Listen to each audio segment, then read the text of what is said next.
اس پر ایک صحابہ تک پہنچا. اس پر آپ ایک موضوع رکھ سکتے ہیں کہ یہ جو نسخ یعنی ناسخ و منسوخ کا جو ایک عقیدہ ہے یہ تو سب میں مشترک ہے نا, کہ سب مانتے ہیں کہ قرآن پاک کی کچھ آیات ناسخ ہیں, کچھ آیات منسوخ ہیں. ان کی اقسام ہماری عقائد کی کتابوں میں, ہماری کتابوں میں موجود ہیں. لہٰذا اگر نبی پاک صلی اللہ علیہ وسلم پر جادو نے اثر کیا اور اس اثر کے نتیجے عیب نہیں ہے, اگر میں وہ بات کو اگر اس اثر کے نتیجے میں نبی صلی اللہ علیہ وسلم نے اگر کچھ بھولیں تو یہ نبی کی عزت اور عظمت پر کوئی اس پہ حرف نہیں آتا. وہ اس لیے کہ جب آپ نے بات کی نا کہ وحی اور قرآن اور ہدایت اس پر اثر پڑتا ہے تو اس پر بھی اثر نہیں پڑتا, کیونکہ قرآن پاک میں رب العالمین نے فرمایا ان علینا جمعہ و قرآنہ فاذا قرأناہ فاتبع قرآنہ. اے میرے حبیب صلی اللہ علیہ وسلم جب وحی نازل ہوتی تھی تو حضور اسے جلدی جلدی پڑھتے تھے. تو آپ نے کہا نہ کریں, فرمایا کہ تم جلدی نہ کرو, آرام سے جبرائیل کی بات کو سنو. وحی نازل ہوتی ہے, تم یہ سوچتے ہو کہ جبرائیل چلا جائے گا تو مجھے کوئی ایسی چیز رہ نہ جائے مجھ سے, تو تم اس فکر سے. فرمایا پیارے یہ تو ہمارے ذمہ ہے, ہم نہ تجھے کوئی چیز بھولنے دیں گے اور نہ کوئی چیز ایسی ہوگی جو تجھ سے رہ جائے گی. اس کو نازل کرنا, اللہ نے اٹھا لیا, اس کو نازل کرنا, اس کو جمع کرنا, اس کی حفاظت کرنا, یہ ہمارے ذمہ ہے, ہم اس کام کو کریں گے. لہٰذا ان دو عقیدوں کو آپس میں مکس نہ کیا جائے کہ اگر نسیان جادو کے ذریعے سے اگر کسی بھی حدیث سے ثابت ہوتا ہے, اور ہوا ہے, حضور صلی اللہ علیہ وسلم نے نماز پڑھائی, نماز پڑھ کے فارغ ہوئے تو حضور کے ایک صحابی تھے, ان کا نام تھا ذوالیدین, ان کے ہاتھ ذرا لمبے تھے عام, تو اور تو صحابی کو نہ بولا, تو ان کو کہا کہ حضور ان سے مزاح بھی کرتے ہیں. فرمایا ذرا پوچھو حضور صلی اللہ علیہ وسلم سے, حضور نماز مختصر ہو گئی یا حضور آپ بھول گئے؟ 3 دفعہ پوچھا تو 3 دفعہ حضور نے فرمایا کہ نہ میں بھولا ہوں نہ نماز مختصر ہوئی ہے. تو پھر حضور صلی اللہ علیہ وسلم نے صحابہ کی طرف دیکھا تو انہوں نے ادب سے سر ہلا دیا, فرمایا میں بھول گیا ہوں, اور اس کو بھی اسی سحر کے نتیجے میں کہا گیا. لہٰذا نسیان کو انبیاء کی شان میں نقصان, یہ اسلام کا عقیدہ نہیں. زبیر بھائی آپ نے ساری گفتگو سنی, پہلے آپ تو اس پہ کوئی رائے دینا چاہیں تو وہ دے, دوسرا یہ فرمائیے کہ ایک عام امتی, ایک عام شخص, ایک عام مسلمان جو ہے وہ ان آیتوں سے, ان صورتوں سے کیسے استفادہ اور کیا کیا استفادہ لے سکتا ہے؟ جزاک اللہ بلال بھائی, یہ جو ابھی آپ نے بات فرمائی یہ میں سمجھتا ہوں ہمارے آج کے پروگرام کا اصل حاصل لب لباب اور خلاصہ ہے, اور اسی پر ہم کو آنا چاہیے. پہلی بات یہ کہ ابھی جو مجھ سے پہلے گفتگو فرما رہے تھے بریک سے پہلے, شیخ میں نام ان کا نہیں, شفاعت رسول, کیونکہ میں دیکھ نہیں پا رہا آپ کو, شفاعت رسول, ان کے بارے میں ایک بات عرض کرنا چاہتا ہوں. انہوں نے فرمایا 90% مسالک کو تصحیح کرنی پڑے گی. ان کی اس بات سے میں ایگری نہیں کرتا. جو بات اوتھینٹک نہیں ہوتی, یا جو روایت یا جو حدیث فضیلت کے اندر ہو یا غیر فضیلت میں ہو, حلال یا حرام سے متعلق ہو, جائز یا ناجائز سے متعلق ہو, مستند ہوگی تو مستند, اوتھینٹک اور غیر اوتھینٹک کو ہم بیان کر دیتے ہیں, اور اسی پر چلنا چاہیے. جو صحیح چیز ہو, پکی, پختہ, مضبوط, توانا, مستحکم, اسی کو لینا چاہیے, اسی کی تبلیغ اور نشر و اشاعت کرنی چاہیے. ہاں فضائل کے اندر ترغیب کی سطح پر بعض حضرات بعض فضیلت والی روایتوں کو صرف عمل کی حد تک, مگر اس کا حلال و حرام, جائز و ناجائز سے کوئی تعلق نہیں ہوتا, اس کا ایک مخصوص ڈومین ہوتا ہے. مسالک کی تصحیح کے بجائے ہم اس طرف آئیں. دوسری بات جو حضرت نے فرمائی اس سے میں بالکل اتفاق کرتا ہوں کہ اگر اس جادو کے نتیجے میں فرض کرو ظاہری طور پہ چند برتنے کی چیزوں کے اندر کوئی نسیان طاری بھی ہو جائے, یعنی کچھ چیز میں بھول کا معاملہ ظاہر بھی ہو جائے, تو یہ انبیاء کی عظمت, انبیاء کی جلالت, انبیاء کی زبردست بلند شان, ان کے بالا مقام پر اس کا کوئی نقص اور کوئی اثر نہیں ہے. یہ مجھے بتائیں نمازوں میں سجدہ سہو کیسے آیا؟ آخر سجدہ سہو کی حدیثیں موجود ہیں یا نہیں؟ سارا ذخیرہ حدیثیں بھرا ہوا ہے, مجموعہ احادیث بھرا ہوا ہے, تو کوئی نہ کوئی بھول پن ہوا, رکعتیں. پھر حضرت ذوالیدین رضی اللہ تعالیٰ عنہ کا تذکرہ آیا, آپ صلی اللہ علیہ وسلم نے 4 کے بجائے 5 رکعتیں پڑھا لی, 3 رکعتیں پڑھا دی 4 کے بجائے. اس میں باقاعدہ صحابہ نے پوچھا, حضرت ذوالیدین نے فرمایا یا رسول اللہ آپ پر نسیان آ گیا, یا یہ ہے کہ نماز کی رکعتوں کے اندر اللہ کی طرف سے کمی آ گئی؟ آپ نے وحی کی بات کو ریلیٹ کیا. بلال بھائی ایک نقطہ کر کے پھر آپ کے سوال کی طرف آنا چاہتا ہوں.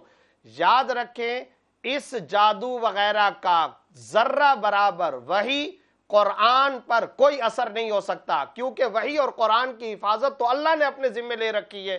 اِنَّا لَهُ لَحَافِظُونَ, اللہ نے فرما رکھا ہے, لہذا وہ اس کیفیت میں یا اس درجے کا وہ ہو ہی نہیں سکتا ہے, اور نہ ہی کوئی نقص آ سکتا ہے. پھر ساتھ ساتھ یہ بات بتائیے, ہم اس کو تلقین انا سنلقی علیک، ہم اس قرآن کو آپ پر تلقین کرتے ہیں، ہم جمع کرتے ہیں، ہم پڑھوائیں گے، آپ جلدی نہ کیجئے، ہم آپ کی زبان پر طاری کریں گے، ہم قیامت تک ہمیشہ اس کی حفاظت کرنے والے، تو وہی پر اس کا کوئی اثر نہیں آ سکتا۔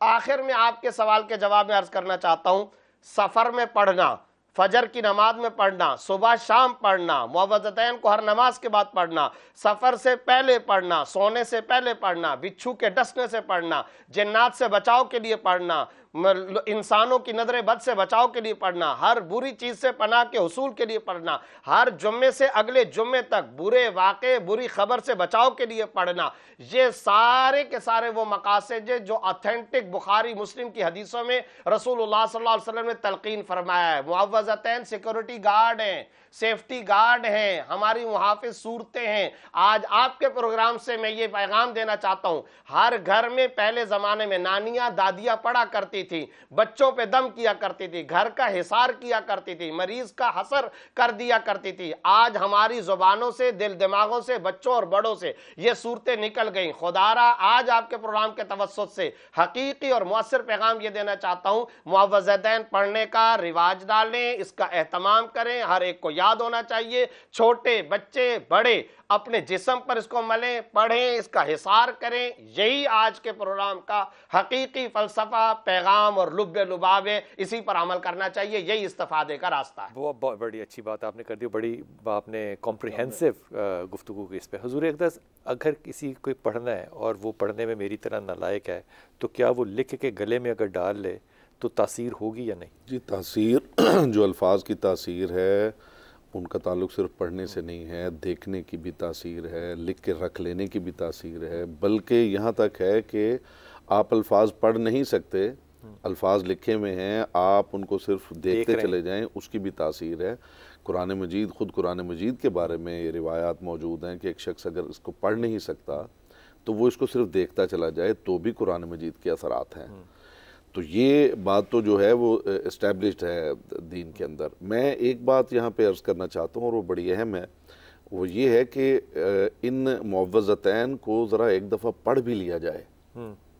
ان میں سبق کیا ہے؟ ان میں ہے کیا، کس سے پناہ مانگی گئی ہے، کسی پروسیس سے پناہ مانگی گئی ہے یا وہ کرنے والے سے پناہ مانگی گئی ہے۔ اگر اس کے اندر یہ الفاظ موجود ہیں کہ میں پناہ مانگتا ہوں خدا کی اندھیرے سے جب وہ چھا جائے، تو سوچنے کی بات یہ ہے کہ اندھیرا چھاتے ہی کیا جادو شروع ہو جاتا ہے، یا اندھیرے کے اندھیرا ہونے کی وجہ سے جو نقصانات ہو سکتے ہیں اس میں خدا کی پناہ چاہتا ہوں۔ تو یہاں معاملہ پڑھ پڑھ کے پھونکنے والیوں کے شر سے، انسانوں کے شر سے، جنہوں اس کا مطلب ہے لوگ ہیں جو شر پھیلا رہے ہیں، ان سے پروردگار آپ کو پروٹیکٹ کرتا ہے۔ کہیں پہ کسی پروسیس کی بات نہیں ہوئی ہے کہ وہ جو پروسیس ہوا ہے اس سے میں حفاظت چاہتا ہوں، کیونکہ وہ مجھے اب جو ہے نا وہ ختم کیے جا رہا ہے۔ ٹھیک ہے حضرت، کیا نبیوں کو بھی شر سے محفوظ رہنے کے لیے اللہ سے پناہ مانگنی پڑتی ہے؟ تو یہ صورتیں تو یہی بتا رہی ہیں نا، یہی بتا رہی ہیں۔ تو گزارش یہ ہے کہ میری درخواست یہ ہے کہ بڑی اچھی خوبصورت باتیں ہو گئی ہیں، اور دیکھیں یہ جو قرآن پاک کی یہ جو 2 صورتیں ہیں ان کا ترجمہ بھی لوگ پڑھ لیں، معنی مفہوم کو سمجھیں، اور اگر تھوڑی سی تشریح بھی پڑھ لیں تو بڑی اچھی بات تو ان کو جب وہ دم کریں گے تو ان کو معنی مطالب بھی معلوم ہوں گے، تو اس کے اثرات یقینی ہو جائیں گے۔ شفاعت بھائی، آپ اس کا جو ایک چیز میں تھوڑا سا عرض کرتا ہوں کہ یہ قرآن جو ہے اس کو پڑھنا چاہیے، سمجھنا چاہیے، اس پر غور و فکر کرنا چاہیے، جس کی قرآن خود ترغیب دیتا ہے، اللہ حکم دیتا ہے۔ یہ قرآن جو ہے ایسی کتاب نہیں ہے کہ اس کو جو ہے وہ گلوں میں لٹکایا جائے اور خالی اس کو دیکھا جائے، نہیں، جو اس کا مقصد ہے وہ یہی ہے کہ اس کو پڑھا جائے، اس کو سمجھا جائے، اس پر غور و فکر کیا جائے، اس پر عمل کیا جائے، یہی قرآن کا پیغام ہے۔ ٹھیک ہے، چاروں کل پڑھ کے دم کیا کبھی آپ نے؟ روز کرتے ہیں، روز کرتے ہیں تو اچھا آپ جب پناہ مانگتے ہیں تو وہ جو یہ جو پناہ ہے مانگنی پھونکنے والیوں پہ سے، ان کا اس کا مطلب وہ ایگزسٹ معاشرے میں کرتی ہیں؟ بالکل ہے۔ اور دیکھیں وہ پورا نبی پاک صلی اللہ علیہ وسلم کے اوپر جو یہ آیت اتری ہے تو اس میں پھونکنے والیوں کا ذکر ہے اور گروں کا بھی ذکر ہے، تو یہ ایک پروسیس تھا نا۔ انہوں نے پہلے گریں لگائیں، پھر حدیث پاک میں آتا ہے نبی پاک صلی اللہ علیہ وسلم کے یہ جو پروسیس ہے یہ مطلب جادو کا پروسیس ہے، یہ جادو کا پروسیس ہے۔ حسد کی بھی بات ہے، وسواس کی بھی بات ہے، خناس کی بھی بات ہے۔ تو یہ صرف ہمارے ذہنی خیالات نہیں ہیں؟ نہیں، یہ ذہنی خیالات تو نہیں ہیں۔ اب تو آپ جاتے رہتے ہیں امریکہ جائیں، وہاں پر اس پر بڑی ریسرچ ہوئی ہے اور وہاں اس پر بڑی ڈیبیٹس ہوتی ہیں کہ یہ چیز موجود ہے، جادو بھی موجود ہے، جنات بھی موجود ہے، اور قرآن نے موضوع بنایا۔ علم ہے نا، ایک علم ہے، لیکن قرآن میں کہا گیا کہ یہ لوگ کہتے ہیں سلیمان وما کفر سلیمان، سلیمان نے یہ کفر نہیں کیا۔ اس کا معنی کیا ہوا ہے کہ یہ کفر ہے، یہ وہ علم ہے جو ہے نقصان دینے والا، جیسے پانسے کا علم ہے لیکن جس سے رسول اللہ نے منع فرمایا اور پناہ مانگی ہے نقصان دینے والے۔ میں وہی بات اپنی پوری کر لوں، حضرت میری بات مکمل کر دیں، میں ان کا ممنون ہوں۔ جب بھی میں نے بات شروع کی ہے مکمل انہوں نے فرمائی ہے، یہ ان کی مجھ سے محبت ہے، یہ محبت ہے، تعلق ہے اس وجہ سے، جی محبت اس وجہ سے۔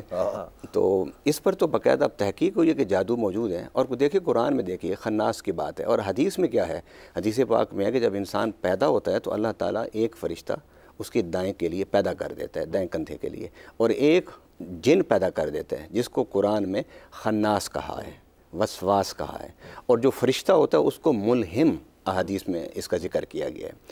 اب اس کے ساتھ ایک اور بات، انسان بڑا کمزور ہے، لیکن اس کے ذہن میں فطور آ جائے نا تو اپنے آپ کو فرعون بھی بنا لیتا ہے، وہ اپنے آپ کو نمرود کے درجے پر بیٹھ جاتا ہے، خدا بھی کہنا شروع کر دیتا ہے۔ لیکن ایک چھوٹا سا مچھر جب نمرود کے دماغ میں داخل ہوا تو پھر اس کو جوتے بھی پڑے۔ اسی طریقے سے انسان بہت طاقتور ہوتا ہے۔ پچھلے دنوں یہ کورونا جو تھا اتنا چھوٹا سا وائرس تھا کہ ساری دنیا کو اس نے آگے لگا دیا اور اس کا پہ علاج تلاش کیا گیا۔ اسی طریقے سے یہ کچھ چیزیں تحت الاسباب ہیں، اور کچھ چیزیں اس قسم کی جس کو ہم جادو، حسد، نظر کہتے ہیں، یہ انسانوں کو بڑا ایفیکٹ کرتی ہیں، اور ان کے ایفیکٹ سے محفوظ رہنے کے لیے اللہ نے قرآن پاک کے معوذتین اور رسول اللہ صلی اللہ علیہ وسلم کے ایک وظائف کا لمبا چیپٹر ہے۔ جب لوگ آپ کے پاس آتے تھے، آپ کسی کی پیشانی پر ہاتھ رکھتے تھے، کسی کے سر پر ہاتھ رکھ کے کچھ پڑھ کے آپ پھونک دم فرمایا کرتے تھے۔ اس دم سے انسان کے اندر وہ چیزیں جو نہ سمجھ آتی ہیں نہ کسی کو نظر آتی ہیں، ان کی اثرات اس سے زائل ہوتے ہیں۔